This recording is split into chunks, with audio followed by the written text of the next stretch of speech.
नमस्ते friends.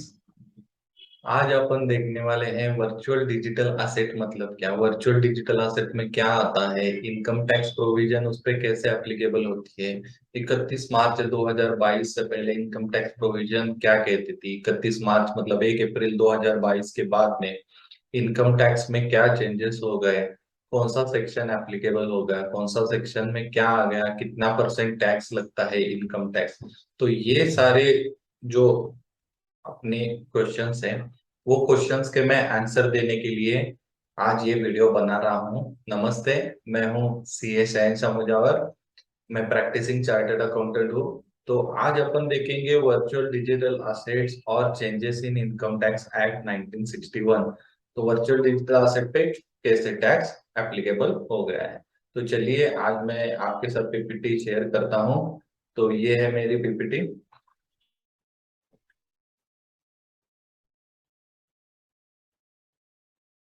Virtual digital asset and changes in income tax act 1961। तो पहले तो देखते हैं कि पॉइंट्स कौन से कवर होंगे। डेफिनेशन कवर होगी, हिस्ट्री कवर होगी, गवर्नमेंट ने क्यों इनकम टैक्स लेवी किया वर्चुअल डिजिटल असेट पे, गिफ्ट कार्ड और वाउचर जो रिवॉर्ड पॉइंट्स आपको मिलेंगे वो भी वर्चुअली रहते हैं, तो उस पे टैक्स लगेगा या नहीं। डिजिटल करेंसी और क्रिप्टो करेंसी या वर्चुअल डिजिटल असेट में क्या डिफरेंसेस हैं। टैक्सेशन बिफोर 31 मार्च 2022, टैक्सेशन बिफोर, टैक्सेशन आफ्टर 1 अप्रैल 2022। तो when virtual digital asset received gift taxable कैसे होगा, और प्रैक्टिकल इलस्ट्रेशन रहेंगे जिसमें अपन अलग अलग प्रैक्टिकल इलस्ट्रेशन देखेंगे जिसमें टैक्स ऑडिट का और रिबेट वाला ऐसे प्रैक्टिकल इलस्ट्रेशन है वो अपन देखेंगे। और कुछ पॉइंट्स हैं जहाँ पे इनकम टैक्स डिपार्टमेंट सीबीडीटी ने अभी तक क्लियरिटी नहीं दी है, वो अभी अनक्लियर है, तो वो अपन डिस्कस करेंगे। तो पहले तो देखते हैं वर्चुअल डिजिटल असेट मतलब क्या। सेक्शन 2 क्लॉज 47 में क्या लिखा है। वर्चुअल डिजिटल असेट मतलब एनी इंफॉर्मेशन कोड और नंबर और टोकन, ये पूरा मैं पढ़ता नहीं लेकिन आपको बता देता हूँ कि जो डिजिटल फॉर्मेट में रहते हैं, जो क्रिप्टोग्राफिक में रहते हैं, वो वर्चुअल डिजिटल असेट कहलाते हैं। जैसे कि वर्चुअल डिजिटल असेट में आता है non fungible token. Non fungible मतलब नॉन रिप्लेसेबल टोकन, जो टोकन रिप्लेसेबल नहीं होता। तो आपको अगर अधिक जानकारी चाहिए तो आप ये गूगल सर्च कर सकते हैं, आपको समझ जाएगा नॉन फंजिबल टोकन एनएफटी मतलब क्या। और any other digital asset as central government में, मतलब सेंट्रल गवर्नमेंट ने जब नोटिफिकेशन दिया कि ये डिजिटल असेट में आएगा, तो वो उस दिन से डिजिटल असेट में आएगा। तो बेसिकली वर्चुअल डिजिटल असेट में क्या आता है, एक तो अपना cryptocurrency, decentralize finance, NFT non fungible token, और जो गवर्नमेंट नोटिफाई करेगा टाइम टू टाइम वो आएंगे। तो ये है करेंसी अभी क्रिप्टो करेंसी में करेंसी वर्ड आएगा, लेकिन करेंसी कौन सी करेंसी है, फॉरेन करेंसी और इंडियन करेंसी। और फॉरेन करेंसी और इंडियन करेंसी क्या है वो अपन आगे देखेंगे कि उसकी डेफिनेशन क्या है। और वर्चुअल डिजिटल असेट में आपको मैंने अभी बताया कि एनएफटी आएगा, डिसेंट्रलाइज फाइनेंस आएगा, नॉन फंजिबल टोकन आएगा, क्रिप्टो करेंसी आएगा, और गवर्नमेंट ने जो नोटिफिकेशन दिया है उसके अकॉर्डिंग वो डिजिटल असेट में आ जाएगा। तो पहले crypto currency, first crypto currency आपको सबको पता होगा, बिटकॉइन 2009 में ये लॉन्च हुआ था। और ये सतोशी नाकामोटो करके जो उसने इन्वेंट किया था, उसने एक पेपर, बिटकॉइन का पेपर दिया था, और बिटकॉइन वहां से शुरू हुआ। तो उसके बाद बहुत से कॉइन आ गए, बिटकॉइन कैश आ गया, रिपल आ गया, लिटकॉइन आ गया, और ऐसे थाउजेंड्स ऑफ क्रिप्टो करेंसीज अभी एग्जिस्ट है 2022 में। तो बिटकॉइन पहले आया था, पायनियर बिटकॉइन है, और उसके बाद बाकी की क्रिप्टो करेंसी आए थे। तो ये नई फील्ड है। और गवर्नमेंट ने लेवी, इनकम टैक्स क्यों लेवी किया कि पहले तो कैसे है कि गवर्नमेंट ने 31 मार्च 2022 से पहले गवर्नमेंट वर्चुअल डिजिटल असेट पे साइलेंट थी। वो कैसे टैक्स लगेगा वो उन्होंने बताया नहीं था। तो खुद ब खुद अपने हिसाब से बहुत जन सेल परचेस करके टैक्स लगाते थे, लेकिन 1 अप्रैल 2022 से गवर्नमेंट ने बताया है कि सेक्शन 115 BBH उसमें से आपको टैक्स लगेगा, और जुलाई 1 2022 से 1 जुलाई से 194 से TDS लगेगा। तो ये गवर्नमेंट ने ये फाइनेंशियल बिल 2022 में अमेंडमेंट किया है कि वर्चुअल डिजिटल असेट पे टैक्स लगेगा।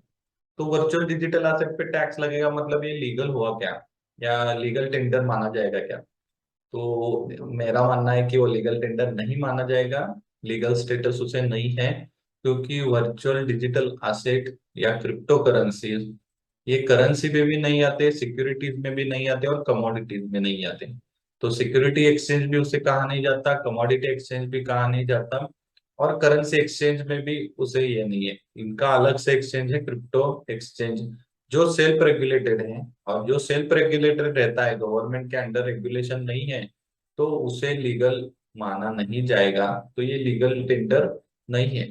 तो इसमें आप ट्रेडिंग कर सकते हो, लेकिन एज अ करेंसी ये यूज नहीं कर सकते। तो ट्रेडिंग करना बैन नहीं है, लेकिन एज अ करेंसी अपने रुपीज के एक्सचेंज में ये देना, ये नहीं होगा। ये बराबर नहीं है, लीगल टेंडर करके उसे मान्यता नहीं है। तो गिफ्ट कार्ड, वाउचर्स, जो भी रिवॉर्ड्स पॉइंट मिलते हैं वो वर्चुअल डिजिटल एसेट में आते हैं क्या? तो नोटिफिकेशन 74/2022 में उन्होंने बताया है कि ये गिफ्ट कार्ड वगैरह, जो वाउचर्स वगैरह आते हैं, जो अपन सब्सक्रिप्शन लेते हैं और वेबसाइट से, या आपको लॉयल्टी लॉयल्टी पॉइंट मिलते हैं, लॉयल्टी रिवॉर्ड मिलते हैं, रिवॉर्ड्स पॉइंट मिलते हैं, तो ये वर्चुअल डिजिटल एसेट्स में नहीं आएगा। तो इसे वर्चुअल डिजिटल एसेट्स के जैसे टैक्स नहीं लगेगा। तो ये ध्यान में रखिए, गिफ्ट कार्ड वगैरह वर्चुअल डिजिटल एसेट्स में नहीं आएगा। डिजिटल करेंसी और क्रिप्टो करेंसी या वर्चुअल डिजिटल एसेट में क्या फर्क है क्या? हाँ है। जो करेंसी रहता है वो मीडियम ऑफ एक्सचेंज रहता है, वो डिफाइन किया जाता है सेंट्रल बैंक ने। तो अपने यहाँ पे सेंट्रल बैंक कौन है? Reserve bank of India. जब तक रिजर्व बैंक ऑफ इंडिया नहीं कहती कि क्रिप्टो करेंसी लीगल टेंडर है, तब तक वो डिजिटल करेंसी में नहीं आएगा, वो वर्चुअल डिजिटल असेट में जाएगा। तो ये ध्यान में रखिए, वो डिजिटल करेंसी नहीं है, क्रिप्टो करेंसी है, वर्चुअल डिजिटल एसेट के डेफिनेशन में आएगा। डिजिटल करेंसी अभी जो फाइनेंस बिल में बताया गया है कि 1 अप्रैल 2023 से RBI डिजिटल करेंसी लॉन्च कर रहा है, लेकिन वो लॉन्च होगा कि नहीं ये पता नहीं, लेकिन उन्होंने अनाउंसमेंट तो कर दी है। वो लीगल टेंडर रहेगा, उस वो लीगल टेंडर रहेगा। आप वो कैश की तरह यूज कर सकते हो, लेकिन क्रिप्टो करेंसी अभी तक लीगल टेंडर नहीं है। तो डॉलर, रुपीज, ये जो लीगल टेंडर है ये सेंट्रल बैंक से अप्रूव हुए हुए हैं, उनको डिजिटल करेंसी माना जाएगा। तो टैक्सेशन कैसे रहता है 31 मार्च 2022 से पहले?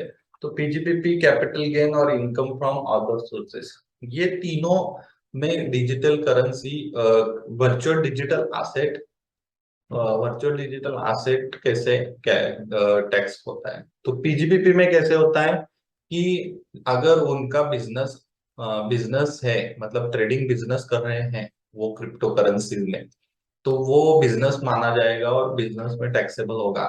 कैपिटल असेट मतलब क्या? इन्वेस्टमेंट पर्पज के लिए लिया है तो 36 मंथ्स का लॉन्ग टर्म कैपिटल गेन, उसके नीचे रहा तो शॉर्ट टर्म कैपिटल गेन लगेगा। और ये दोनों में भी नहीं आता तो इनकम फ्रॉम अदर सोर्स में आ जाएगा। तो ये ध्यान में रखिए, 31 मार्च 2022 से पहले वर्चुअल डिजिटल असेट में गवर्नमेंट ने ऐसी क्लियरिटी कोई नहीं है, सब अपने हिसाब से, अपने को जो बराबर लगता है वो हिसाब से उन्होंने टैक्सेबिलिटी चूज की थी। लेकिन अभी सिनारियो चेंज हो गया है। तो सिनारियो क्या चेंज हुआ है? 1 अप्रैल 2022 के बाद सिनारियो क्या हुआ है? सेक्शन 115 BBH आ गया है, जिसपे वर्चुअल डिजिटल एसेट पे टैक्स कितना लगेगा? 30% लगेगा। और कौन सा भी डिडक्शन अलाउड नहीं है, सिर्फ परचेस कॉस्ट उसमें से माइनस होगी। तो आपने परचेस किया है 40,000 रुपए का बिटकॉइन, और सेल किया है 1 लाख रुपए में, और जो बिटकॉइन पे बाकी के जो अदर एक्सपेंसेस लगते हैं, ब्रोकरेज वगैरह, तो वो इसमें इंक्लूड नहीं होंगे। सिर्फ 1 लाख माइनस 40,000 60,000 पे 30% टैक्स लगेगा प्लस इंक्लूडिंग सेस लगेगा, तो वो उतना टैक्स अपने को गवर्नमेंट को देना पड़ेगा। इस पे सेट ऑफ अलाउड नहीं है। अगर आपका लॉस हुआ है और आपको बिजनेस इनकम में प्रॉफिट है तो ये सेट ऑफ नहीं होगा, इसका लॉस सेट ऑफ नहीं कर सकते। अगर बिटकॉइन में लॉस हुआ है, आगे का पॉइंट वही है, अगर एक वर्चुअल डिजिटल असेट में लॉस हुआ है और दूसरे वर्चुअल डिजिटल असेट में प्रॉफिट हुआ है, वो भी सेट ऑफ नहीं होता। तो बिटकॉइन में आपको प्रॉफिट हुआ है और एक्सपीआर में आपको लॉस हुआ है, वो भी सेट ऑफ नहीं होगा इसमें। तो ये ध्यान में रखिए कि गवर्नमेंट बहुत ही हार्श प्रोविजन लाया है वर्चुअल डिजिटल एसेट में, और loss of virtual digital assets जो लॉस है वो कैरी फॉरवर्ड भी नहीं होगा। आपका बिजनेस लॉस रहा तो वो कैरी फॉरवर्ड होता है 8 साल के लिए। Speculative income loss, speculative loss रहा तो 4 साल के लिए कैरी फॉरवर्ड होता है। लेकिन यहाँ पे वर्चुअल डिजिटल एसेट का लॉस कैरी फॉरवर्ड नहीं होगा। और कैसे tax on virtual digital asset shall be charge irrespective of income is below threshold limit और द एसोसिएटेड सस्टेन लॉस। तो ये पॉइंट क्या कहता है कि अगर आपका वर्चुअल डिजिटल एसेट का टैक्स 2.5 लाख से नीचे है तो भी उस पे 30% लगेगा, मतलब ये फ्लैट रेट है और इसे थ्रेशोल्ड लिमिट एप्लीकेबल नहीं है। तो ये ध्यान में रखिए कि आपको अगर 50,000 भी प्रॉफिट हुआ है तो आप सोचेंगे मेरा सिर्फ यही इनकम है 50,000 और 2.5 लाख से अंदर है तो मुझे उस पे इनकम टैक्स देना नहीं पड़ेगा वर्चुअल डिजिटल एसेट पे, पर वैसे नहीं है। आपको कितना भी प्रॉफिट होने दो उस पे 30% टैक्स लगेगा। और ऐसे ही दूसरे बिजनेस में भी लॉस हुआ है लेकिन वर्चुअल डिजिटल एसेट में प्रॉफिट है तो वर्चुअल डिजिटल एसेट पे जो प्रॉफिट है उस पे 30% आपको टैक्स देना पड़ेगा। तो वर्चुअल डिजिटल एसेट अगर गिफ्ट में लिया है तो क्या, तो गिफ्ट की प्रोविजन है सेक्शन 56 टू में। तो वो कैसे कहते हैं कि अगर आपको 50,000 के ऊपर गिफ्ट मिला है इन कैश और इन काइंड, तो आपको उस पे जैसे टैक्स आएगा, मतलब जो प्रिस्क्राइब टैक्स है वैसे टैक्स देना पड़ेगा। अगर कैश में आया है 50,000 के ऊपर तो उस पे टैक्स देना पड़ेगा। और अगर इसमें ये है कि property included virtual digital asset, virtual digital asset में ऐड किया हुआ है, तो फेयर मार्केट वैल्यू अगर 50,000 के ऊपर है तो आपको उस पे फेयर मार्केट वैल्यू जो भी रहेगी उस पे चार्जेबल टैक्स देना पड़ेगा।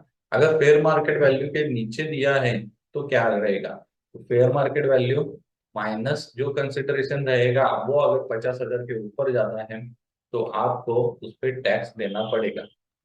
और यहाँ पे बताया गया है कि फाइनेंस बिल में कि टैक्स किसे देना पड़ेगा, जो भी रिसिपेंट्स हैं, मतलब जो रिसीव कर रहा है गिफ्ट उसे ये टैक्स देना पड़ेगा इनकम फ्रॉम अदर सोर्स में। तो ये ध्यान में रखिए, गिफ्ट के लिए भी आपको अगर 50,000 के ऊपर गिफ्ट मिलता है तो ये टैक्स रहेगा। तो अगर ये कंडीशंस है रिलेटिव के लिए, या मैरिज में आपको मिला है रिलेटिव से मिला है और लीगली इनहेरिटेंस में मिला है, अगर पेयर का डेट हुआ है तो उसमें local authority, fund, foundation, university, trust, institute और university other than education university, hospital other than medical institution, तो इनसे अगर आपको गिफ्ट मिला है तो उसे ये अप्लाई नहीं है। रिलेटिव की डेफिनेशन बहुत बड़ी है, मैं आपको बताता हूँ। रिलेटिव मतलब अगर मैं रहूंगा तो मेरी स्पाउस, मेरे चिल्ड्रन, मेरे माँ बाप और ग्रैंडफादर, ग्रैंड मदर, मेरा भाई, मेरी बहन, इनको अगर मैं गिफ्ट दे देता हूँ तो वो टैक्सेबल नहीं रहेगा। तो ये ध्यान में रखिए वर्चुअल डिजिटल एसेट में। अभी अभी प्रैक्टिकल इलिस्ट्रेशन देखते हैं। तो सैलरी इनकम आपका 180 है और इंटरेस्ट इनकम 20,000 है। Income from virtual digital 45,000। तो डायरेक्टली ये तो 180 प्लस 20,000, अगर आपने देखा 180 प्लस 20,000 तो 2 लाख होगा, ये 2.5 लाख से अंदर है। लेकिन 45,000 पे टैक्स 30% लगेगा और वो लगेगा 14,040। तो इसमें ये 194 एस का प्रोविजन है, specified person, non specified person 50,000 specified person और नॉन स्पेसिफाइड पर्सन रहेगा तो वो 10,000 का प्रोविजन रहेगा। इसके लिए मेरा 194 ईयर्स का जो भी वीडियो है वो आप देखिए, मैं आपको लिंक डिस्क्रिप्शन में ये लिंक दे देता हूँ या आपके स्क्रीन में ये आ जाएगा। दूसरा है प्रैक्टिकल इल्यूस्ट्रेशन। सेम प्रैक्टिकल इल्यूस्ट्रेशन है, 180, 20,000 और 1.5 लाख रुपए आपको वर्चुअल डिजिटल असेट से इनकम मिला है। तो टोटल इनकम कैसे रहेगा, ये तो बिलो मैक्सिमम लिमिट में रहेगा। तो 1.5 लाख पे आपको 30% टैक्स देना पड़ेगा। और सेम 194 ईयर्स की प्रोविजन एप्लीकेबल होती है या नहीं वो देखना पड़ेगा। और अभी देखते हैं कि बिजनेस लॉस है आपको 10 लाख रुपए का और इंटरेस्ट इनकम है 50,000 का और जो डिजिटल एसेट गेन है 2.5 लाख का। तो यहाँ पे देखिए कि आपका ये सेट ऑफ हो जाएगा, जो लॉस है वो इंटरेस्ट इनकम से सेट ऑफ हो जाएगा 9,50,000। वो कैरी फॉरवर्ड होगा नेक्स्ट ईयर में 8 साल के लिए। लेकिन इसका सेटअप ये लॉस से नहीं होगा, इस पे आपको टैक्स ही देना पड़ेगा। तो tax on income from VDA 78,000 रहेगा। तो ये ध्यान में रखिए कि यहाँ पे 9,50,000 ये कैरी फॉरवर्ड होगा और 2.5 लाख पे टैक्स लगेगा। तो ये ध्यान में रखिए। लेकिन यहाँ पे एक इनकम टैक्स प्रोविजन साइलेंट है कि अगर loss other than virtual digital asset can be set of against virtual digital asset income. मतलब क्या है कि मेरा बिजनेस इनकम हुआ है, बिजनेस इनकम हुआ है, बिजनेस लॉस हुआ है, और वर्चुअल डिजिटल एसेट पे इनकम है, तो वो कैसे सेट ऑफ होता है ये प्रोविजन पे अभी क्लियर किया नहीं है।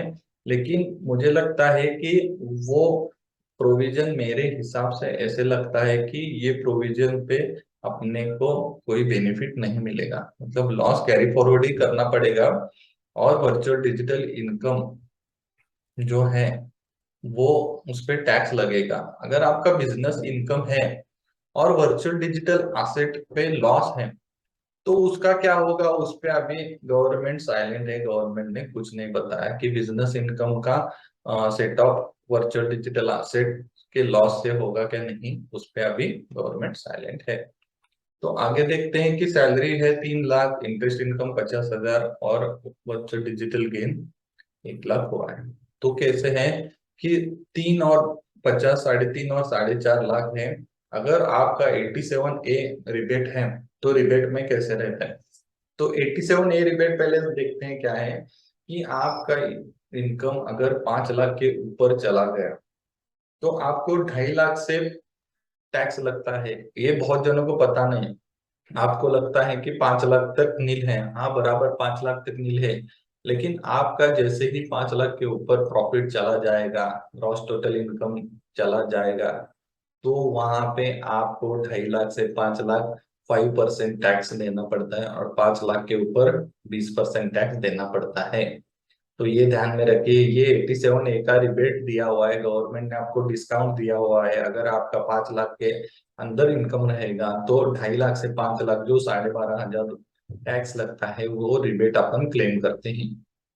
तो यहाँ पे अभी रिबेट का क्लेम कर सकते हैं क्या, तो मुझे लगता है कि रिबेट क्लेम नहीं होगा। यहाँ पे 3.5 लाख का अपने को टैक्स नहीं लगेगा जो भी सैलरी और इंटरेस्ट इनकम है, लेकिन 1 लाख पे वो टैक्स लगेगा 30% से। अभी यहाँ पे देखिए, यहाँ पे इंटरेस्टिंग सिनारियो क्या है कि 3 लाख और ये 50,000 और 2 लाख, तो कितना हुआ, 3.5 और 5.5 लाख हुआ। तो 5.5 लाख रुपए हैं, उसमें आपने रिबेट क्लेम किस पे करना चाहिए, सिर्फ ये दोनों पे करना चाहिए। वर्चुअल डिजिटल असेट पे कोई रिबेट क्लेम नहीं होगा। तो 3.5 में अगर आपने देखा तो रिबेट तो क्लेम नहीं हो रहा, तो 3.5 पे 2.5 लाख से टैक्स लगेगा। तो मतलब क्या हुआ कि ऊपर 1 लाख पे 5% टैक्स लगेगा। तो 3.5 माइनस 2.5, तो 1 लाख, 1 लाख पे 5% वो टैक्स लगेगा 5,000 और 2 लाख पे टैक्स लगेगा 30% से 60,000 और वो दोनों पे आ जाएगा 4% सरचार्ज और एजुकेशन सेस आ जाएगा, एजुकेशन सेस। तो वो हो जाएगा 67,600। तो ये टैक्स आ जाएगा।